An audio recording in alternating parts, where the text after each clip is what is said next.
that first step of understanding is usually missing. And so that's the gap that I think NatureMetrics is stepping into. This tool translates nature risk into a language that is appropriate for balance sheet and appropriate for boardroom.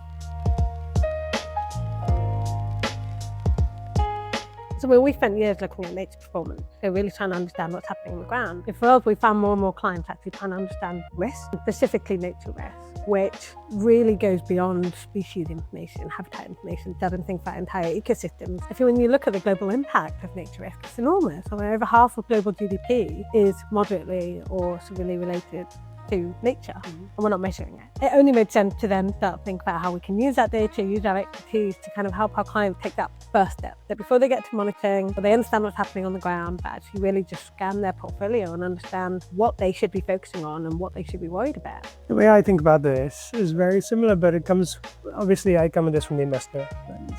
Nature can be really abstract. When people say we care about nature, everyone does. I would say actually all of global GDP is dependent on nature in some way. But that's also such a big number that it's impossible to get your arms around it. Nature risk in this context for me is like, as an organization, a corporate investor, whoever you might be, what does your portfolio look like today? And what are you missing? What could actually impact your business operations or the value of your portfolio or the things you rely on to do business? Quantifying that in some way that then makes it really practical so teams can go do something about it. But that first step of understanding is usually missing. And so that's the gap that I think NatureMetrics is stepping into. Yeah, and I think there's something really interesting to say there, because we talk about nature as if it's species, endangered species or habitat, but actually it's the ecosystem services, and that's a piece that really connects what is happening in nature to what is happening in business. If you look at balance sheets in organizations, we're thinking about services, we're thinking about product lines. Yeah. Nature is a service. It connects that dot more directly than anything that we have done before, which I think is really important because it means you're not overlooking it in the same way that you have done historically. You've been in the monitoring space for a long time as NatureMetrics, and you think about all the clients that have used NatureMetrics services to understand what's going on the ground. How much of that feeds up to management, HQ? Does global nature risk help do that? In what ways does it help do that? Yeah, so monitoring typically has been where there's a sensitivity or there's a problem. If you think about it in terms of just like human health diagnostics, you go to the doctor when you know that there is a problem, and they will do a specific test and they will give you a specific result. Often that information was just being used with regulators. It was sitting in a report somewhere. I don't think enough that it was being used as an understanding of business health. When you look at risk, that is something that CFOs and people sitting in boardrooms are looking at all day long. They look at financial risk, they look at operating risk, they look at reputational risk. Those are all very important parts of their mandate. Well, actually nature risk, particularly in the world we're living in now, where we're about to head into summer. Yeah. And the biggest El Nino in this century. All of this is going to start hitting bottom line very, very quickly. This is not something that's 50 years away. It is already in the CFO's office, whether they're screening for it or not. And I think this tool translates nature risk into a language that is appropriate for balance sheet and appropriate for boardroom. Obviously, we'll then go back into monitoring and closing that loop. They approached it from a completely different angle. As an investor looking at the space, we think a lot about risk. It's basically the job is to look at risk and understand how you can mitigate it. We're growth investors, and so we come in at the point where we have solutions companies delivering some kind of solution to a problem. But we work with institutional investors who have much larger portfolios, and those portfolios span all asset classes, from real assets and infrastructure, all the way through to private equity and public equities and the whole spectrum. The other really interesting thing I've noticed over the last few years is even investors, institutional investors who don't explicitly have a climate mandate or a nature mandate are seeing physical risk of some sort materializing in the value of their assets. If you own farmland or forestry land anywhere in the world, it's a real problem. If you own infrastructure of any sort, whether it's real estate or kind of national infrastructure, all of that is a risk from flooding and fire and drought and all of these things that we're seeing. You're also seeing regulators around the world not necessarily tighten their regulations, but apply them more consistently. And you're seeing very serious reputational or financial consequences for not getting those things right. I think the bar is rising across the board. You then have a set of leaders in groups like Nature Action 100 or the kind of PNFD group that are taking the next step and saying, rather than have these risks hit us and then figure out what needs to happen, we're going to more proactively try to understand where they sit in our portfolios. From our perspective, it's just a smart way of investing, because it allows asset owners, institutional investors, of any kind, to do what their job really is. Our fiduciary duty is to consider all of the material risks. It's really hard to argue that nature is not one of them. The challenge, of course, is making it tangible to someone who's kind of come up through the traditional finance world. Even the terms we use, I think, make it hard to engage. And I was an ecologist by training. I love this stuff, but it's not very common to have ecologists in finance. I'm not even a real ecologist. So translating what we experience on the ground, something that's relevant for a chief investment officer or a CFO, is the work that I think needs to get done. And there are many different organizations that are trying to do this in different ways. I think NatureMetrics can make a really important contribution to that. There's no one solution. What I do think is that combination of ground truth data built over many, many years, combined with the kind of experience of serving large organizations, means you have a really unique lens into what might be relevant. Like you said, nature is complex. It can be extremely abstract, especially if you come from a finance background and you're staring at all these acronyms. And I mean, in the nature space, we love an acronym. Love an acronym. Oh finance people love acronyms too. It's true. There's different acronyms. It means the solution is going to need multiple different stakeholders. Every geography is different. Every business operation is different. All of the ecosystem services that they draw on will also be different. Yeah. So the question then is, how do you have some element of that is standardized, that is comparable? And I think that's where, a lot of our work has gone into with this product. Is we're not abstracting the whole thing away. We know the complexity is really important, but how do we take a segment of that and turn it into something that you can look across a business unit, you can look across the geography, and you can immediately make those judgments in terms of where your risks lie and what you should be focusing on. But then other stakeholders come in and help you kind of manage that, whether that's budget allocation, whether it's boots on the ground. But at the moment, the scary part is it's hidden until it's not hidden. Yeah.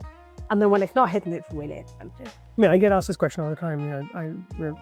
Nature's great, climate is clearly changing, but why now? We've got a lot on our plate. We've got global macro and geopolitics. We've got, there's a lot of change in the world at the moment, and managing that is hard enough. Why now? But then my answer is always, why not now?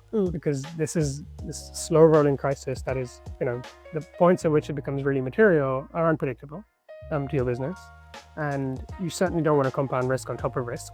So in a way, it's a great time to be taking stock and saying, where could these risks materialize in our portfolio? Because the world is complex and getting more complex.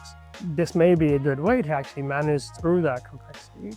If things were going really well across the board, perhaps it might be justifiable to wait, but actually in a world where there's more pressure on supply chains around the world, asset owners and institutional investors are struggling to manage all of the gyrations and markets, this may be a really good time actually to take stock. What I find different with nature risk versus some of the geopolitical pieces that we're seeing is nature risk is systemic. It's underlying, it's long term, it is always there. It is one that is going to continue to build and compound over time unless we do something about it.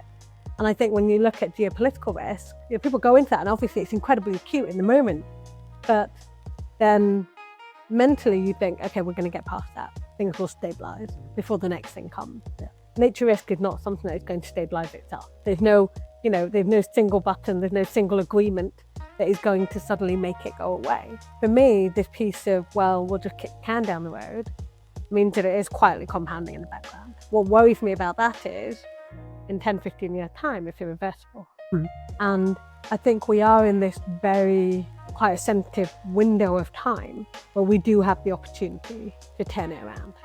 And I think anything that helps organizations say, okay, I understand what's happening in this site, but show me what's happening everywhere. And if you imagine every organization able to see what is happening in every site across every portfolio, that is a level of urgency and visibility and hopefully action that you wouldn't otherwise get. What I'd say is good to me would look like any organization that has a really clear handle on where the risks lie within their portfolios and supply chains, and a plan, right? It doesn't have to be complete, and it's actually perfectly fine to acknowledge risks and say, we can't afford to act on it right now, but we know it's there. I think in 5 years, every major organization or institution investors should at least have a handle on where those risks sit. If you don't, I think you're at risk of being left behind. For anybody looking at it now, it feels so big and so complex that it very easily gets stuck in a state of paralysis.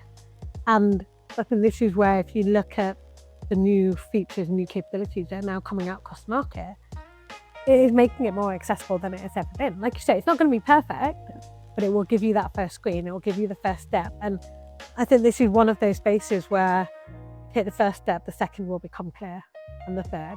And it is one of those things where, like you say, in 5 or 10 years' time, if you haven't done it, you've got a massive blind spot in your portfolio somewhere. So in a way, now is a better time to do this than 5 or 10 years ago, because it's possible in a really large organization to gather the data you've collected over many, many years and make sense of it.